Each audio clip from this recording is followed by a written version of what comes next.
Mes frères et sœurs dans le Seigneur, bonjour, bonsoir, comment je n'ai Ces amis, frères, le chemin de la prière qui est de la caillou par frère Jean Adonique, qui vient nous dire comme adoration thé matin. Nous célébrons notre Seigneur et nous disons Seigneur merci pour tout ça le fait pour nous. Merci parce que il va jamais quitter nous seuls. Merci parce qu'il va jamais abandonner nous. Oui. À ce moment, il y a plusieurs thèmes dans mes ensemble, mais je ne connais pas combien nous avons comme ça. Premièrement, la Bible parle de croire. Croire. C'est R-O-I-R-E, croire. Mais pas seulement avec la tête. Croire, c'est accepter que Dieu existe et que Jésus-Christ est le Fils de Dieu. Mais ce niveau de foi n'est pas suffisant. Tu crois qu'il y a un seul Dieu. Tu fais bien. Le démon le croit aussi. Et il tremble. Jacques 2, verset 19. Les démons croient et ils ne sont pas sauvés. Donc, la foi biblique va au-delà de la simple croyance. La foi biblique, c'est faire confiance et s'abandonner. La vraie foi fait confiance à Dieu. Bien, c'est faire confiance à Dieu. S'appuyer sur lui. Oui, s'appuyer sur lui. S'appuyer sur lui. Lui remettre sa vie. S'appuyer sur lui et remettre sa vie avec Dieu. Confie-toi à l'Éternel de tout ton cœur. Et ne t'appuie pas sur ta sagesse. Proverbe 3, verset 5. Il y a des gens qui pensent que sagesse qu'a fait vivre Dieu, qu'a fait la gloire de Dieu. Et simplement sagesse là que vous gagnez suffit pour arriver à entrer dans la gloire de Dieu. À soya, nous venons pour aller au-delà, pour faire plus toujours. Parce que la foi engage le cœur, pas seulement l'intelligence.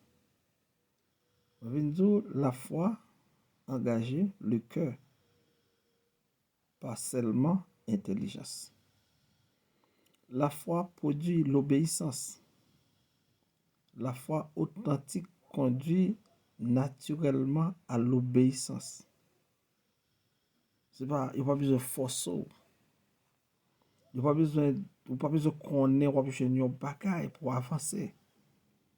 Mais on est choisi avancer. Oui, on est choisi avancer. Oui, la foi produit l'obéissance. La foi authentique conduit naturellement à l'obéissance. La foi, si elle n'a pas Les œuvres, elle est morte en elle-même. Jacques 2, verset 17. Les œuvres ne sauvent pas, mais la foi qui sauve produit des œuvres. Si vous m'aimez et gardez mes commandements. Jean 14, verset 15. La foi transforme la manière de vivre. La foi chrétienne change la manière de penser, la manière de parler, la manière de marcher. Si quelqu'un est en Christ, il est une nouvelle créature. 2 Corinthiens 5, 17. Oui, si quelqu'un est en Christ, il est une nouvelle créature. La foi n'est pas un discours, c'est une nouvelle vie. Parce qu'il y a des gens qui pensent que la foi, c'est un discours. Et c'est un bagage ou qu'a fait ouais. Non, la foi cap agi là, mais il y a un temps pour croire que c'est la foi qui cap agi. Parce que c'est une nouvelle vie. La foi préserve même dans les épreuves. Donc, regardez, lorsque vous constituez la foi sous Abraham, il fait 25 ans à attendre une petite. Après 25 ans, et puis Dieu m'a dit le petit là. La foi préserve même dans les épreuves. Dieu m'a dit le petit là. Et il va dire Sarah, bon Dieu m'a dit nous petit là. Il va plaindre, l'anique, remettre petit là. Et puis Dieu dit m'attend nous sous tête maintenant. Et mon petit là pour poser question. Papa, ou gen bois ou gen di fait, ou est l'Holocauste. Et puis Abraham parle une parole de foi pour dire Dieu pouvoir. Ça veut dire la vraie foi tient ferme même quand tout semble contraire. Même les bagages là, je te pense là. C'est pas Jean ça, les vini. Moun qui est vrai la foi en Dieu. C'est comme ça le penser. Même le parole, mais le quoi. Parce que le juste vivra par la foi. Habakkuk 2, verset 4. Romains 1er, verset 17. La foi regarde Dieu même quand les circonstances crient le contraire. Combien de fois ça ne dépense à? Et puis, les nous paroles, et puis nous commençons à plaindre. Nous commençons à crier. Nous commençons à relambrer. Nous commençons à les gens raconter. Malgré nous avons 10 ans à l'église, malgré nous avons 20 ans, malgré nous avons une quantité d'années qui est exhaustive. Mais, parfois nous voulons tout bagaille à les gens nous voulons là. Mais parfois, Dieu a passé nous dans creusette pour voir est-ce que vrai nous prêts pour le royaume. En résumé, la foi chrétienne n'est pas seulement dire je crois. Non, pas seulement on dit je crois. Mais si on dit je crois, il faut que vous passez. Il faut passer dans la route pour voir est-ce que vous te croyez vrai. Ni la foi chrétienne, pas un foi qu'à appartenir seulement à l'église. Aller à l'église pour douger la foi. Non. La foi pas vle dire connaître des versets. Non, la foi aller plus loin toujours que ça yo. La foi, c'est quoi? Plus faire confiance, plus obéir et marcher avec Dieu. Voilà la foi. La foi, c'est quoi? Plus faire confiance, plus obéir, plus marcher avec Dieu. Est-ce que nous porter message ça pour message ça pour capable édifier. Parce que au cas où mot croire dans la Bible là, mon pensée facile. Vous dites oui, moi quoi? Oui, je crois. Mais comment? Et puis quand épreuve l'arrive, vous voulez péter courir. Non, on dit pas comme ça. Parce que dans Joël 2, versets 28 à 29, l'Éternel dit, je reprendrai mon esprit sur toute chair. Vos fils, vos filles prophétiseront. Même sur les serviteurs et les servantes, en ce jour-là, je reprendrai mon esprit. Mais, je dis, on va regarder, on va demander comment ça est, comment ça se fait. Oui, comment ça est, comment ça se fait, ou pas capable de comprendre. Mais à soya, moi vinn dire, la foi, je pense là, c'est pas comme ça lié. Premièrement, la foi, c'est faire confiance. Deuxièmement, la foi, premièrement, ou quoi? Deuxièmement, ou faire confiance à Dieu. Troisièmement, ou obéir à Dieu. Quatrièmement, ou marcher avec Dieu. Oui, ou marcher avec Dieu.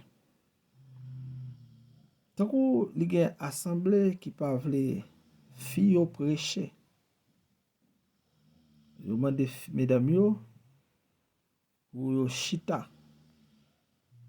Mais qui ça la Bible dit? La prophétie est une proclamation publique de la parole de Dieu. Dieu ne fait pas aucune distinction de sexe. Dans Acte 2, verset 17 à 18, vos fils et vos filles prophétiseront sur même les servantes et les serviteurs, tout capable de prophétiser. C'est sa parole là dit. Pierre, pour le confirmer,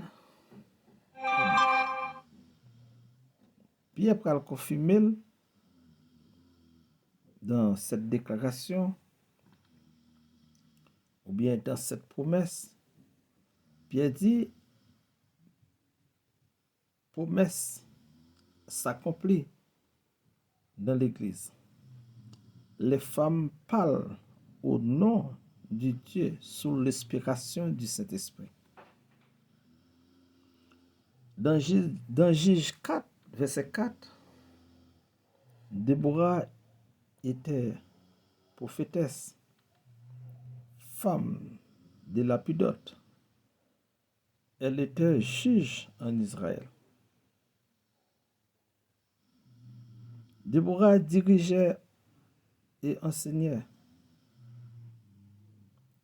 et donna des ordres spirituels à toutes les nations. Et elle proclamait la volonté de Dieu publiquement.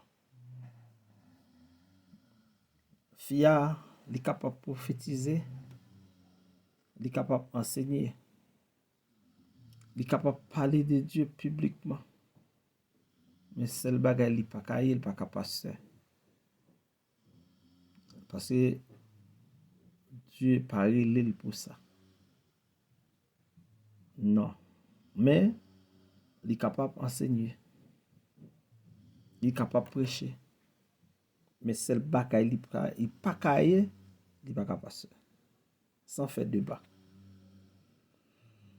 Parce que Déborah, de son côté, c'est le même qui campait pour parler de Dieu publiquement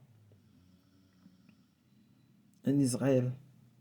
Parce que Israël était vraiment corrompu. Et c'est le même qui t'a fait la vallée de Dieu. Qui t'a parler de Dieu. Dans 2 Rois 22, verset 14, le sacrificateur Ilkija allait vers Hilda, les prophétesse. Les responsables spirituels venaient recevoir la parole de Dieu par une femme. Dieu choisit une femme comme porte-parole officielle. Dans Luc 2, versets 36 à 38, il y avait aussi une prophétesse, Anne. Elle parlait de Jésus à tous, ceux qui attendaient la délivrance de Jérusalem. Anne annonçait publiquement le message du salut. Elle prêchait Christ. Je dis à nous de travail, mesdames. Nous de travail. Nous de enseigner. Nous de parler de Christ. Tout côté nous parler, tout côté nous passer. Nous marcher, quel que soit côté dans foyer.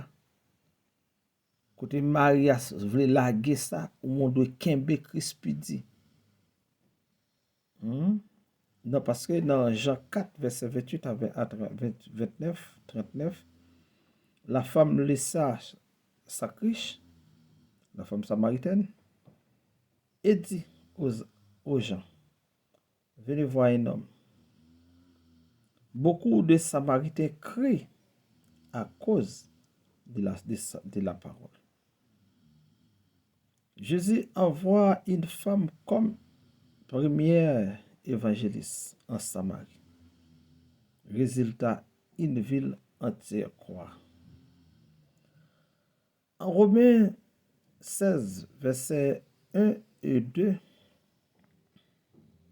je vous recommande Phorobé, notre sœur, qui est diaconesse de l'Église.